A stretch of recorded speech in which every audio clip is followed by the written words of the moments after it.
The story you are about to hear is true. Only the names have been changed to protect the innocent. Fatima, Dragnet.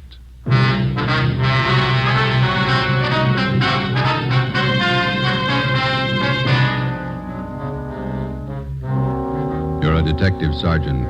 You're assigned to bunco detail. An expert confidence man has resumed operations in your city. His criminal record dates back 35 years. He's a master in the art of the gentle swindle. Your job, stop him.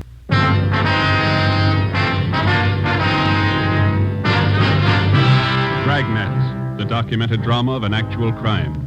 For the next 30 minutes, in cooperation with the Los Angeles Police Department, you will travel step by step on the side of the law through an actual case from official police files. From beginning to end, from crime to punishment, Dragnet is the story of your police force in action. It was Tuesday, July 28th. It was warm in Los Angeles. We were working the day watch out of bunco detail. My partner's Ben Romero. The boss is Thad Brown, chief of detectives. My name's Friday.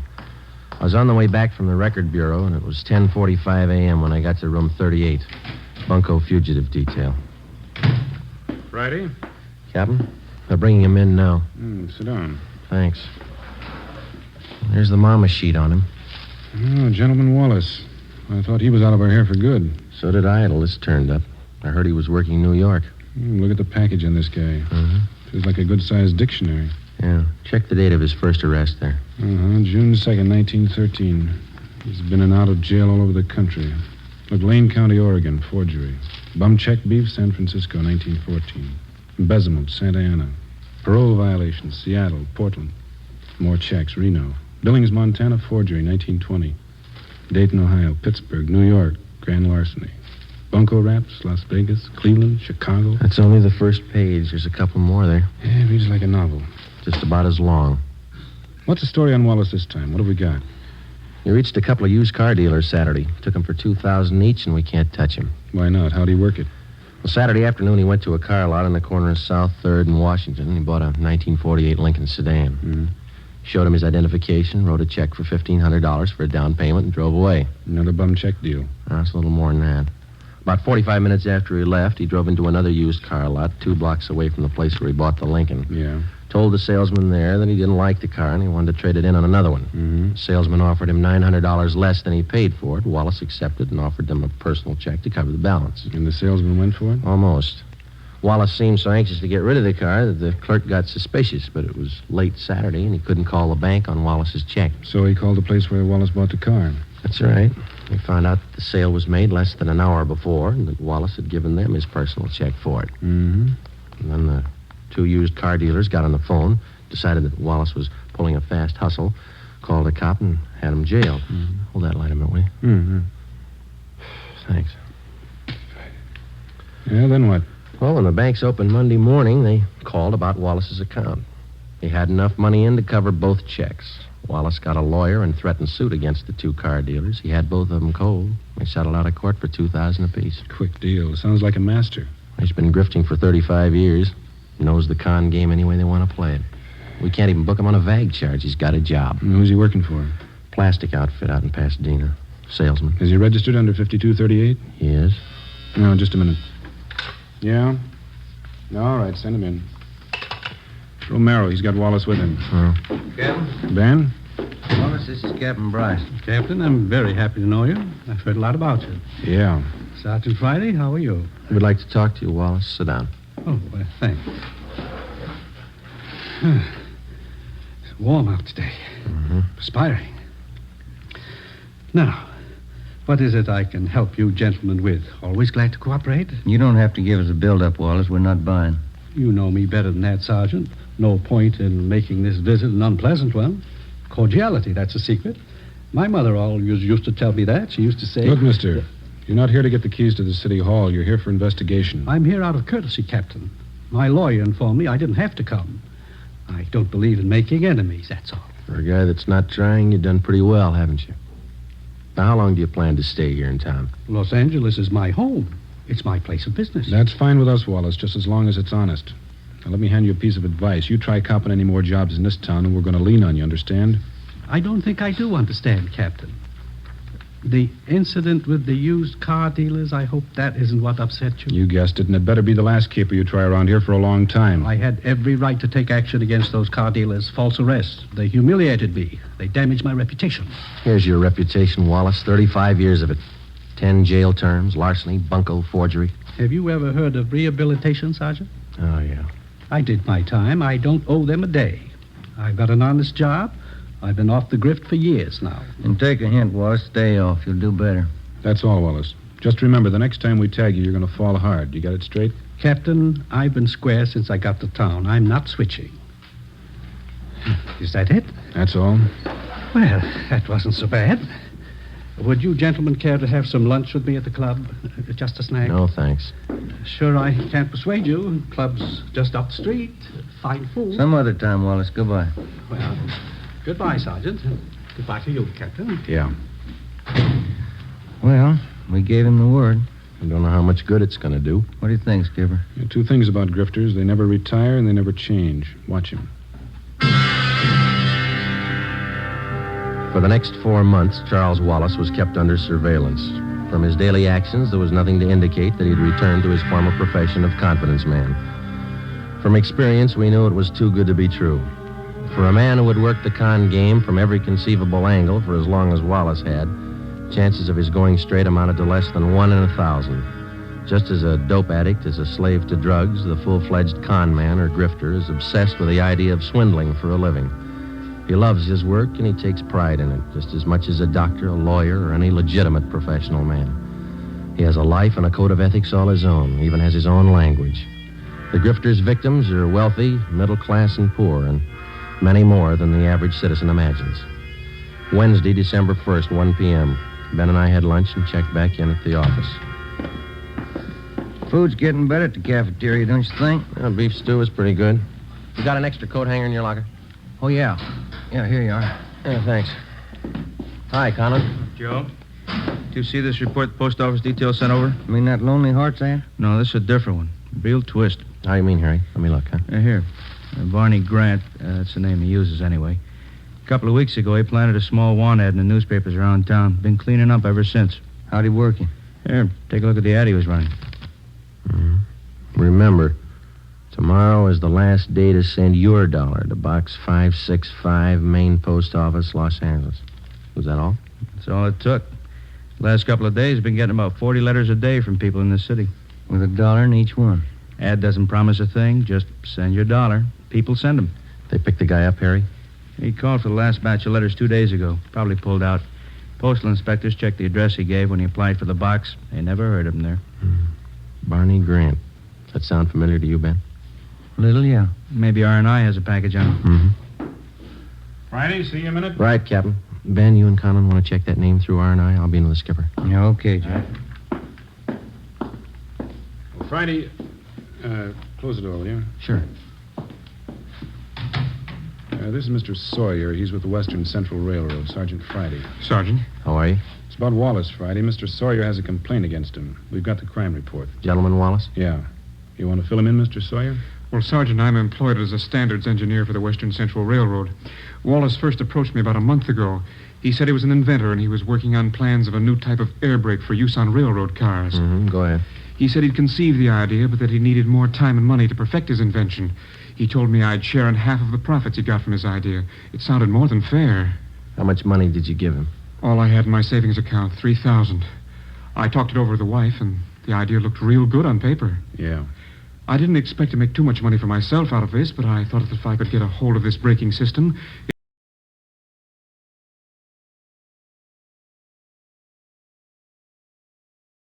engineer in our eastern office. Yeah? I got an answer yesterday, airmail. Our New York office has been working for 2 years on exactly the same set of brake plans. And how'd he get a hold of them? From the Patent Bureau in Washington. Oh, the company yeah. has a patent pending on the new device. It's all legal, isn't it? Yes. He simply got the information from them, drew up an exact copy, and submitted them to me. He sold you an invention that your company already owned. Yes, sir. And I'm out $3,000. You know where Wallace might be now? We've checked the boarding house where he was staying. He left there last night. No forwarding address, nothing. We've got an all-out points bulletin on him. do everything we can. Well, thank you, Captain. Sergeant Friday. You have my card. If there's anything I can do to help, please call. All right, Mr. Sawyer. Goodbye. So long. I know what we're looking for, Joe. Well, let's see. What's that, Romero? On that phony ad the post office detail reported this morning. Check the name Barney Grant through the crime index. That's the name the guy used. Yeah? Oh, this is the package on Gentleman Wallace. That's right. His alias list goes for 3 pages. Read him again. Charles French, Walter Grant, Charles Grant, Barney Grant. That's right. Gentleman Wallace, Barney Grant, same guy. We got out a local broadcast, an APB, and a radiogram on Charles Gentleman Wallace. For a full month, there wasn't a sign of him. Then we received a communication from the Denver, Colorado Police Department. Wallace had cashed worthless checks in that city in the amount of $2,500, and then he'd skipped town. But before he left Denver, he managed another deal. He sold 30 cartons of electric razors, which 1, did not belong to him, 2, had been stolen from another con man and resold, and 3, the razors didn't work in the first place. The mechanisms had been taken out and replaced with lead weights. Another 60 days passed before we got the next report on Wallace from Cleveland, Ohio. By means of forged papers, 2 well-versed assistants or ropers, and a fast line of talk, Wallace had sold a Cleveland hardware concern a shipment of 10-penny nails, much below the market price. He collected $1,200 as partial payment for the shipment, but it was never delivered. 8 a.m. Monday, March 3rd. Ben and I checked in for work after a weekend off and found a message in the book to report to Chief of Detectives Thad Brown.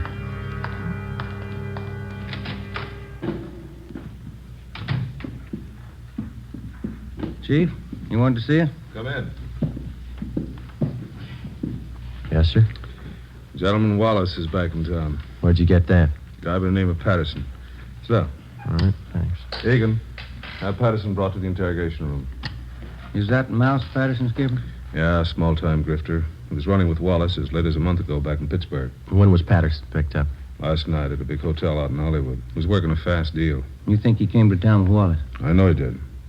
One of Conlon's informants spotted Wallace and Patterson last night. We nabbed Patterson. Wallace slipped away. We figured he'd been operating in and out of the city for about 2 weeks. Any idea what his angle is this time? I think so. Take a look at this. Obituary notices clipped from a newspaper. How do these tie in?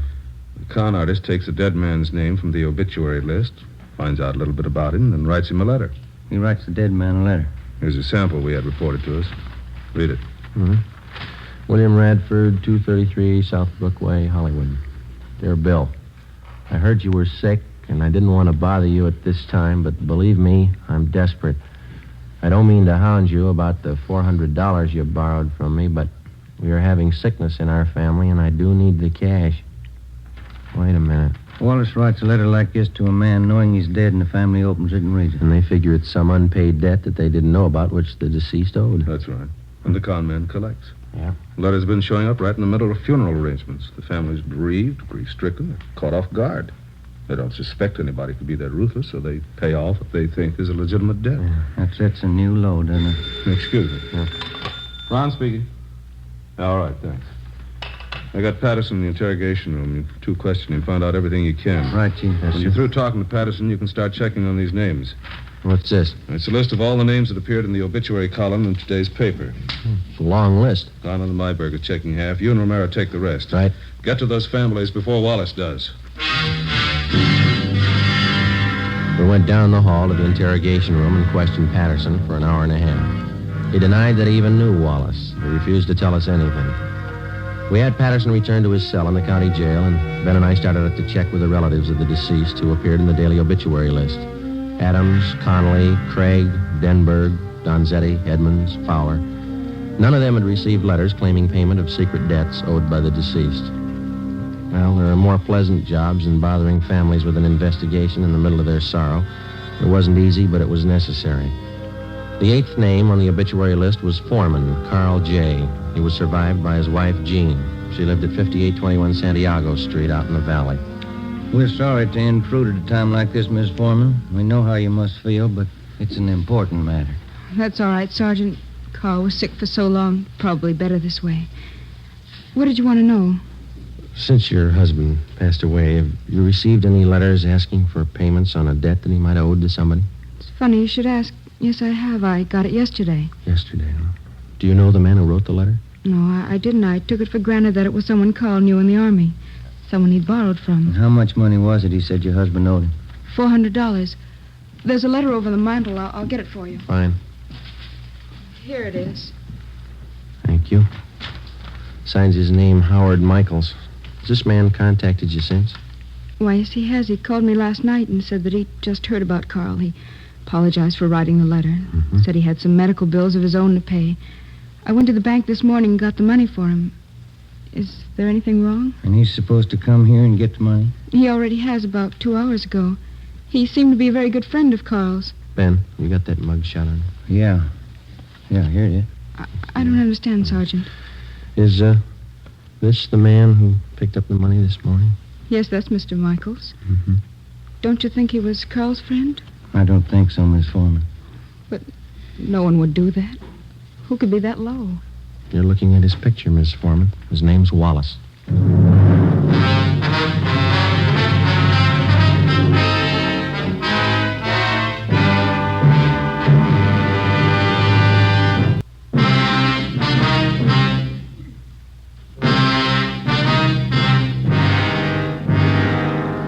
Over the past century, the confidence man here in the United States has earned the dubious title of aristocrat of the underworld.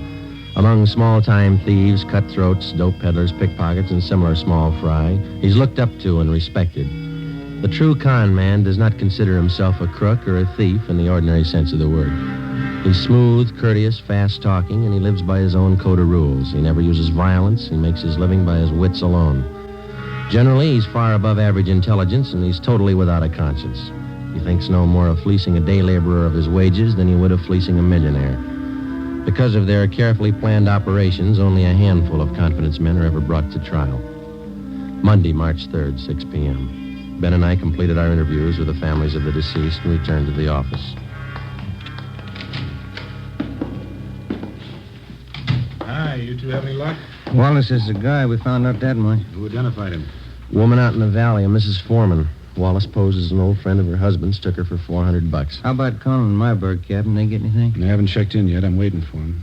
How does Mrs. Foreman make a payoff to Wallace? Through the mails? No, sir. He came out and picked up the dough in person. Yeah, then there's no chance of tracing him through the post office. Seems like he comes up with a new MO every day. We checked out the rest of the families of the deceased on the list the chief gave us. No leads. Don Myers in handwriting checked the letter Mrs. Foreman got. The writing matches with the others. It's Wallace. Hi. No, Conlon. Myberg with you? Down the hall in handwriting. Checking a couple letters with Myers. Do any good today, Harry? Some. We found 2 families got phony letters through the mail. Same deal, Wallace. They pay off to him yet? Neither one. Told him to sit tight and call us if the guy should contact him again. Explain the setup. Who are the people, Harry? Let's see. One's an old fella. Oscar Dunn. Lives over in Highland Park.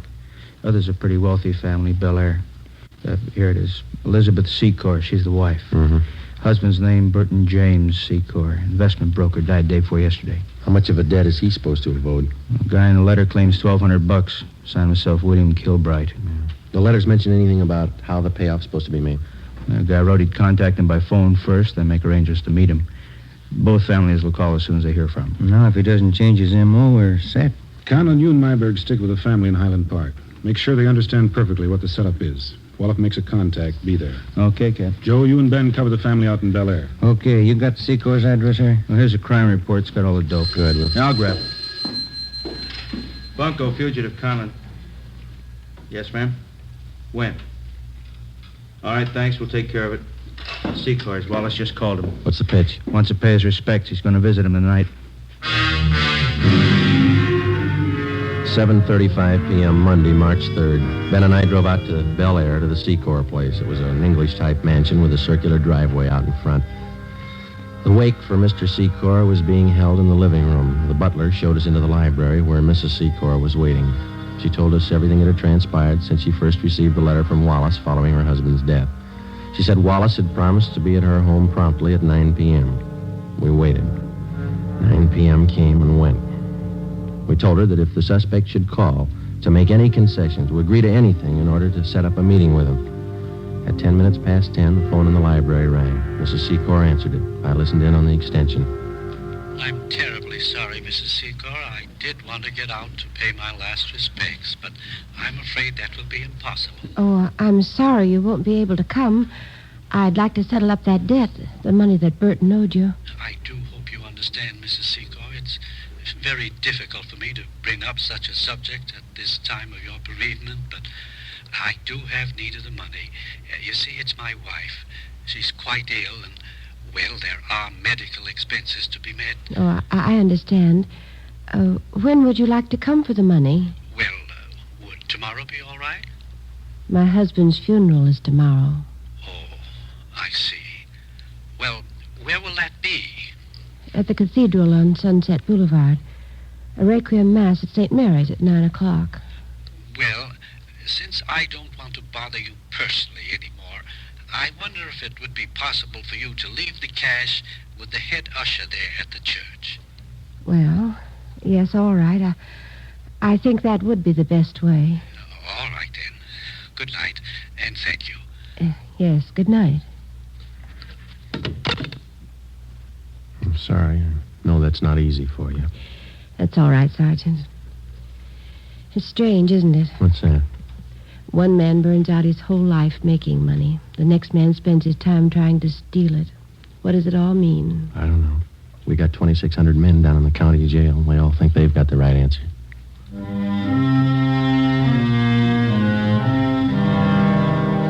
Tuesday, March 4th, 9 a.m. In St. Mary's Cathedral on Sunset Boulevard, the final rites, a Requiem High Mass, was being celebrated for Burton James Secor.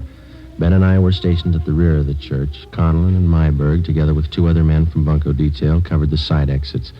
An extra detail of men were placed at strategic points around the cathedral. The head usher stood a few feet from the main entrance. With him, he carried a plain manila envelope filled with pieces of newspaper cut to resemble the size of currency, along with a $1 bill. He had instructions to hand over the envelope without question to the person who asked for it.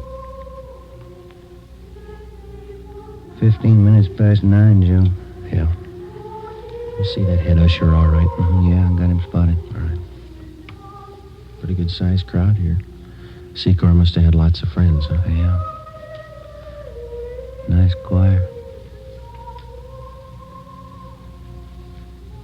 Just wondering, Joe. What's that? Suppose he doesn't show up? Well, that's possible. He might have gotten suspicious. Could be. What time you got now? It's 9:20.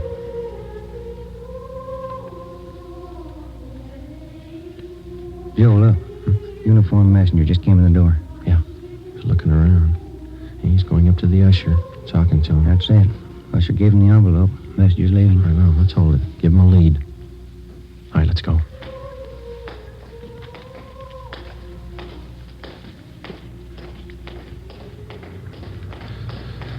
Now, let's go, Ben. Don't lose him. He's getting into that cab. Come on. Slide over. You got the cab number? Yeah, let's move.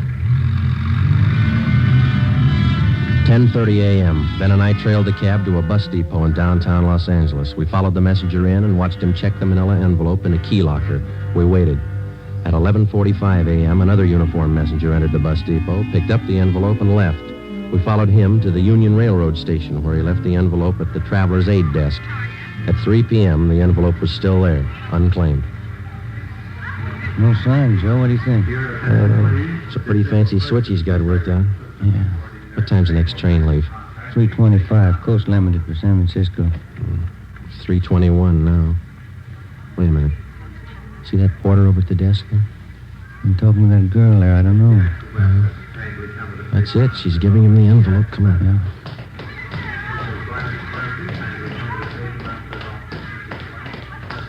He's heading up the ramp. Yeah, let's hustle.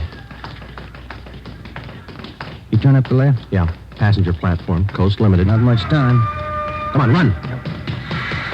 Come on, Ben. Where'd the porter get on? Next car. Come on, run. Let's jump.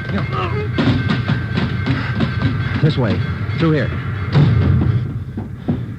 That the same porter? Yeah. He's knocking at the door to that compartment, handing in the envelope. That's it. Let's go. Yeah, it's locked. Knock. Yes? What is it? Conductor. Just a minute. What is this? All right, Ben. Now, look, Sergeant, there's no need for any unpleasantness. Certainly we can sit down and talk this thing over like intelligent human beings. Grab the luggage, will you, Ben? All right, let's go, Wallace. Look, will you wait a minute, please? I'm sure we can come to some agreement. I have plenty of money. Look, right here alone in this envelope, plenty of... There's only $1 here. The rest is newspaper. Yeah. I've been taken. So have a lot of people. Let's go.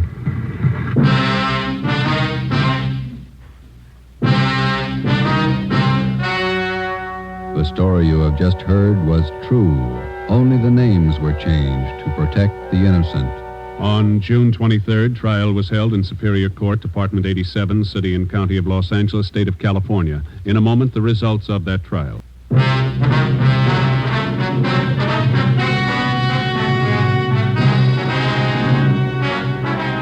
Charles Gentleman Wallace was tried and convicted on 4 counts of grand theft and sentenced to the state penitentiary for the term prescribed by law, with holds being placed on him by 4 other states. You have just heard Dragnet, authentic cases from official files. Technical advice for Dragnet comes from the Office of Chief of Police W.A. Wharton, Los Angeles Police Department.